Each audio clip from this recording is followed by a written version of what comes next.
the smell of horses and sweat. That's what you remember most. You're sitting in a wooden cart moving east. Your wrists are raw from the ropes.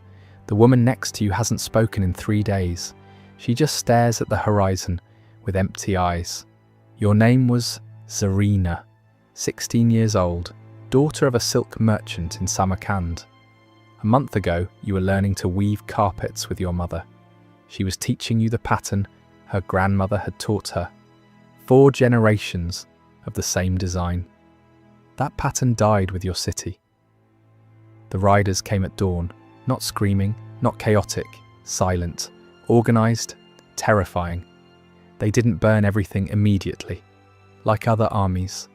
First came the scribes, men with ink-stained fingers who walked through the survivors, writing on scrolls. They separated you from your mother in less than an hour. You screamed her name. She screamed yours. A soldier hit you so hard you couldn't breathe. When you looked up again, she was being pushed toward another group, the group walking toward the river. You never saw her again. A man grabbed your face, turned it left, right, checked your teeth like you were a horse at market.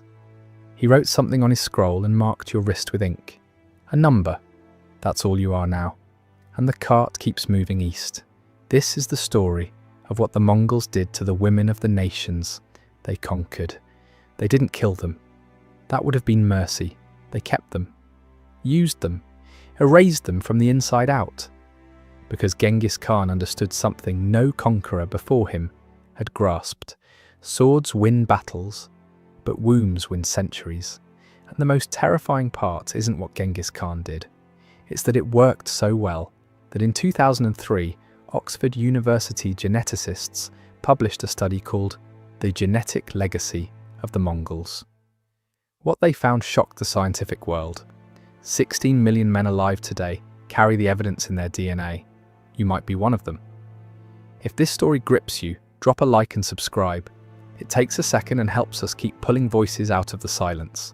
But before you understand what happened to Zarina, you need to understand the man who built the machine that swallowed her. Because Genghis Khan wasn't born a monster.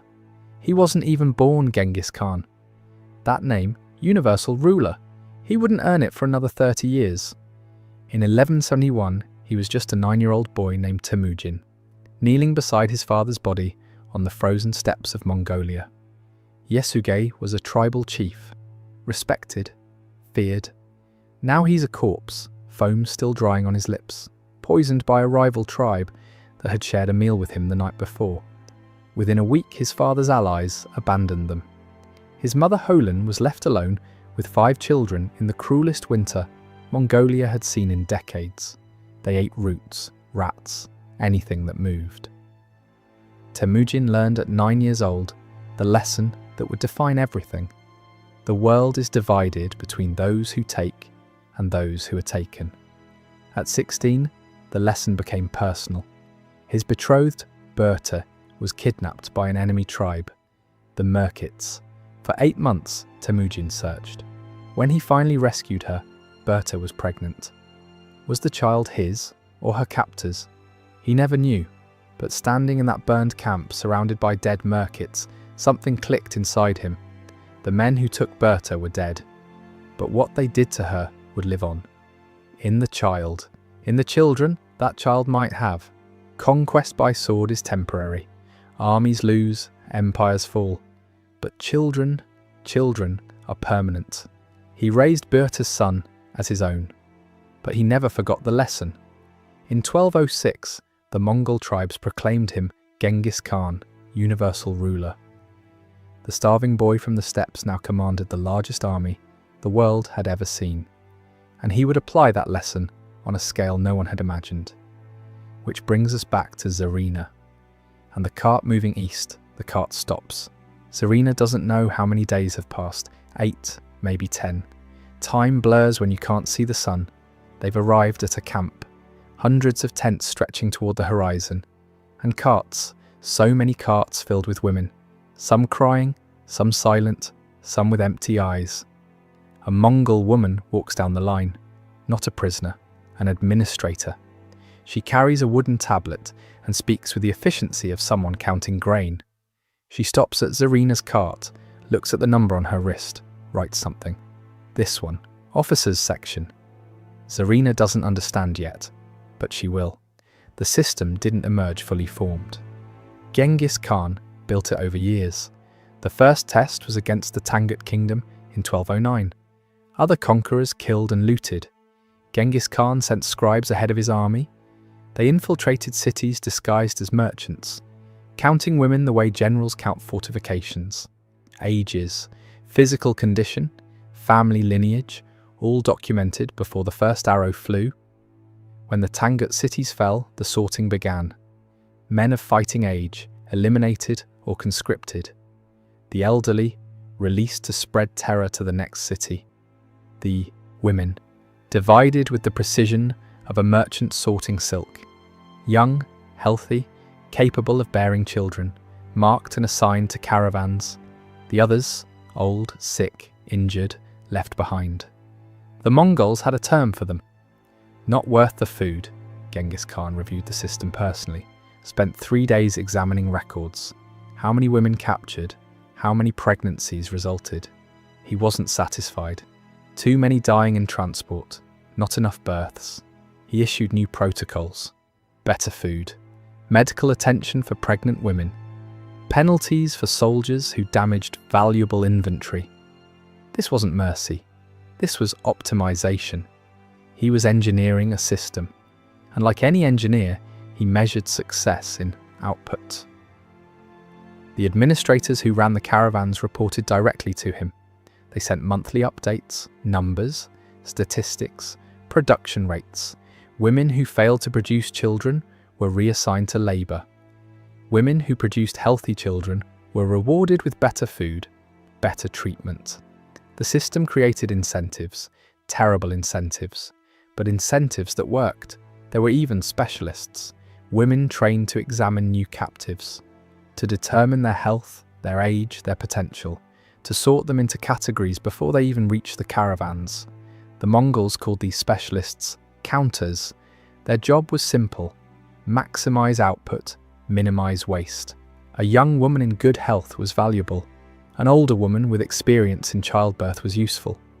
A woman who was sick, injured, or past childbearing age was a resource drain. The counters made these decisions in seconds. A glance, a mark on a tablet, a direction pointed. Left meant the caravans, right meant something else. No one talked about what happened to the ones who went right. Within 5 years, the model was perfected, ready to be deployed across an empire. Zarina has been in the camp for 2 weeks when she sees him. Genghis Khan, older than she imagined, mid-60s, a weathered face carved from stone. He rides through the camp slowly, surveying his inventory. He stops near Zarina's section. She keeps her head down. Looking at him is forbidden, but she hears his voice, low, gravelly. The Persian ones. They read, they write, useful for households, mark them. That's all. He moves on. Zarina understands now what she is. Not a prisoner, not a slave, a resource, allocated by category. The man who decided her fate spent less time on her than he would choosing a horse. By 1219, the system was ready for its ultimate test. The Khwarezmian Empire. 15 million people, 400,000 soldiers, one of the largest empires in the world. The Shah ruled from Samarkand to the borders of India. He commanded armies that had never known defeat. He controlled trade routes that connected China to Europe. He thought he was untouchable. The Shah made a fatal mistake. His governor executed Mongol trade envoys, killed them, took their goods. Genghis Khan sent ambassadors demanding justice. The Shah executed them too, shaved their beards, the ultimate insult, and sent their heads back to Mongolia. He thought the Mongols were another raiding tribe, barbarians who would retreat at the first sign of real resistance. He had no idea what he'd awakened. Genghis Khan gathered his commanders. This campaign would be different. I will make them a lesson that echoes for 1,000 years. I will tear out their roots so completely that their grandchildren's grandchildren will not remember they existed. He meant every word. Samarkand fell in 5 days. The chronicles say over 100,000 women were taken from Samarkand alone. Sorted, categorized, distributed. Noble women to officers, educated women to administrative households, common women to soldiers. Zarina's mother, probably in her 40s, Bolet, was not worth the food. Zarina herself, 16 and literate, was marked for officers. She would be expected to bear children for the next 20 years. But Samarkand was just the beginning. Bukhara fell next. The Mongols burned the great library. Centuries of knowledge turned to ash in a single afternoon. Then Urgench, the capital of Khwarezm. The Mongols diverted a river to flood the city. Those who didn't drown were sorted like the others. Then Merv. Merv may have been the largest city in the world. Population estimates range from 500,000 to over 1 million. A centre of learning, trade, culture. Libraries that held knowledge from Greece, Persia, India, China. The siege lasted 15 days. When the walls fell, the killing began. The chronicles claim the Mongols killed over 1 million people in Merv alone. They spent 13 days counting the dead, stacking bodies, recording numbers. Even the Mongol generals were disturbed by the scale.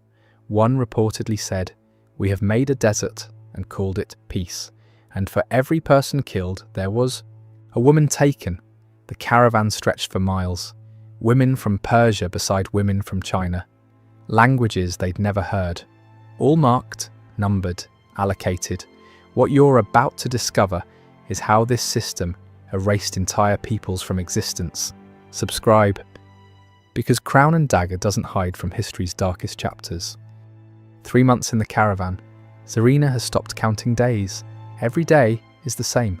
Walk, eat what they give you, sleep chained to the cart.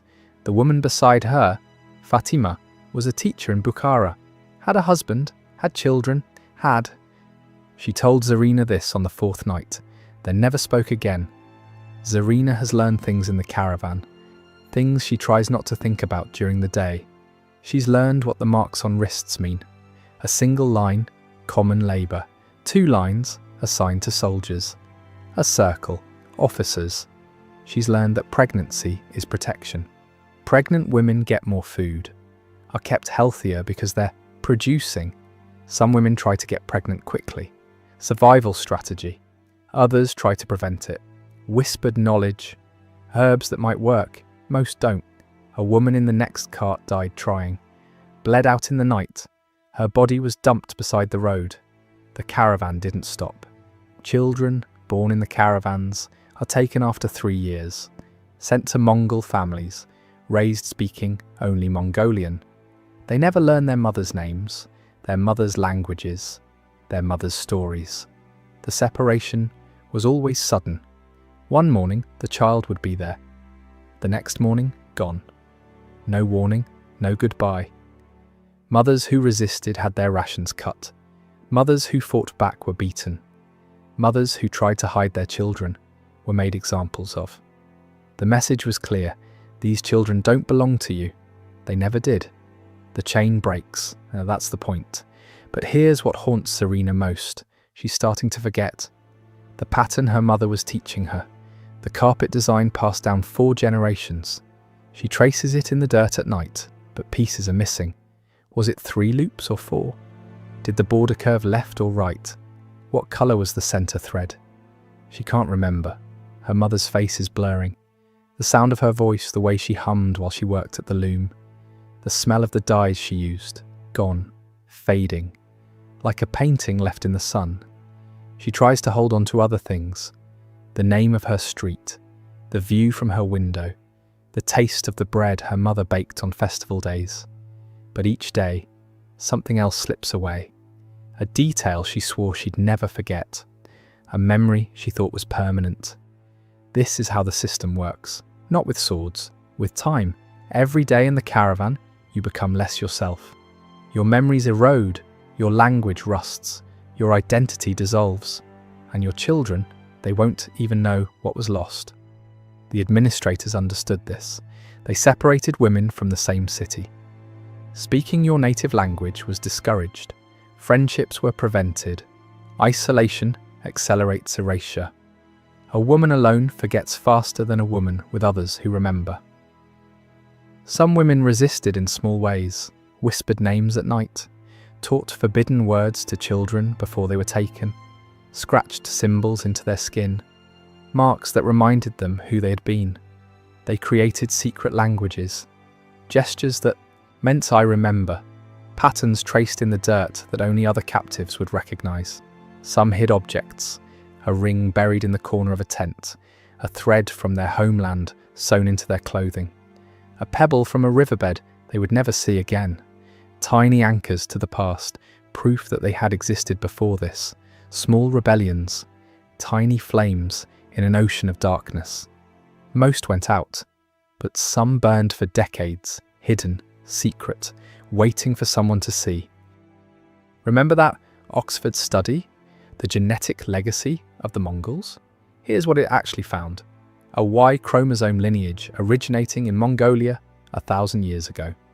The carriers, approximately 16 million men alive today. 0.5% of all men on Earth. In Mongolia, 8%. In Central Asia, 3%. Even thousands of miles from the Mongol homeland, the markers appear. This isn't natural reproduction. Even the most successful kings don't leave this footprint. Pharaohs ruled for centuries and left nothing like this. Roman emperors had harems and their genetic traces barely detectable. This required something different, something systematic, organized, industrial. The researchers couldn't prove it traced to Genghis Khan specifically, but the timeline matches, the geography matches, the scale matches. And when you understand the caravans, the numbers make terrible sense. Genghis Khan, his sons, his grandsons, access to hundreds of thousands of women across generations. Not randomly, systematically, generation after generation, for over a century. The empire continued the system long after Genghis Khan died in 1227. His sons expanded it, his grandsons refined it. For 150 years the machine kept running. Each generation of Mongol rulers had access to the caravans. Each generation added their genetic material to the conquered populations. It wasn't just one man, it was a dynasty, a system that perpetuated itself across time. By the time the empire collapsed, the damage was permanent, written into the DNA of millions. Those 16 million men aren't just a scientific curiosity, they're evidence, living proof that the system worked, that it achieved exactly what Genghis Khan designed it to achieve. Somewhere in the world right now, a man carries genetic proof his ancestor was a Mongol warrior. He might live in Kazakhstan, or Iran, or China, or Poland. The markers have spread that far, but he also carries something invisible, the contribution of a woman who was taken, numbered, allocated, a woman who once had a name, a family, a pattern at her mother's loom, a life that was stolen in a single morning.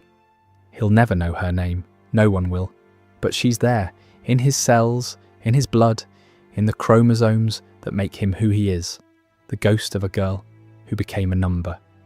The cities are gone now. Merv, possibly the largest city in the world, is ruins in the Turkmenistan desert. Most people have never heard of it. Urgench, the Mongols diverted a river to destroy it. Today, an archaeological site few can find on a map. Bulk, Nishapur, Samarkand, some rebuilt, others vanished completely. And with them, the women who carried their memories.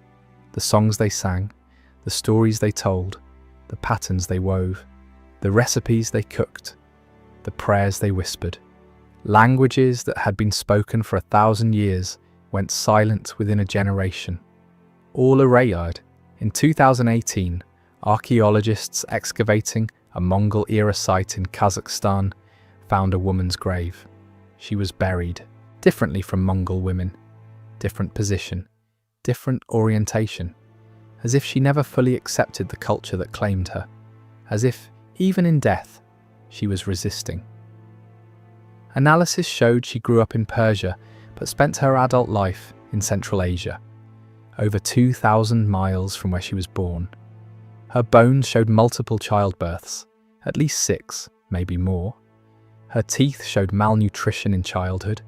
better nutrition later, the signature of someone who went from freedom to captivity, from starvation to feeding, from person to property. She was buried with 2 objects, a small bronze mirror, Persian style, something from her old life, something she had kept hidden for decades, something she had looked into every night, trying to remember who she was, and a child's toy, Mongol design, from her new one, from the life she never chose. She was between 45 and 50, old enough to have seen grandchildren who spoke Mongolian, who worshipped the eternal sky, who never knew their grandmother once had a different name. She carried that Persian mirror for 30 years, trying to remember the face of the girl she used to be. Zarina probably didn't survive, but let's imagine she did. Let's imagine she lived into her 40s, had children, watched them taken at 3, had more, watched them taken 2. Let's imagine she kept something from Samarkand, a thread from her mother's loom, a pebble from her courtyard, a fragment of the pattern she was learning, something she touched at night, something that reminded her she was once Zarina, daughter of a silk merchant, a girl who was learning to weave. Let's imagine she whispered her real name to herself, every night, for 30 years, in a language no one around her spoke anymore. Zarina, Zarina, Zarina. A word that meant nothing to her captors, everything to her. And on the day she died, she was still whispering it. But her children didn't hear. They had been raised Mongol. They spoke a language she never taught them. They worshipped gods she didn't recognize. When they buried her, they didn't know what name to put on the grave, so they put nothing, and the silence grew. That silence lasted 800 years, but silence isn't erasure, and forgotten isn't gone. The women of the caravans left no written records, no memoirs, no diaries. They weren't allowed to, but they left something else, something the Mongols never intended. They left their DNA, scattered across continents, carried in the blood of descendants who would never know their names. Somewhere in the cells of 16 million men, the evidence remains. Not of Genghis Khan's triumph, of the women he tried to erase. They lived, they endured, they were silenced, but their ghosts are still here, written in chromosomes, scattered across continents, carried in the blood of strangers who will never know their names. Waiting for someone to remember. This is Crown and Dagger. We don't sanitize history. We show you what actually happened, because the past isn't dead. It's waiting in the dark, waiting for someone to remember. If you want more stories the world tried to bury, hit subscribe and drop a comment. What other dark truths should we uncover?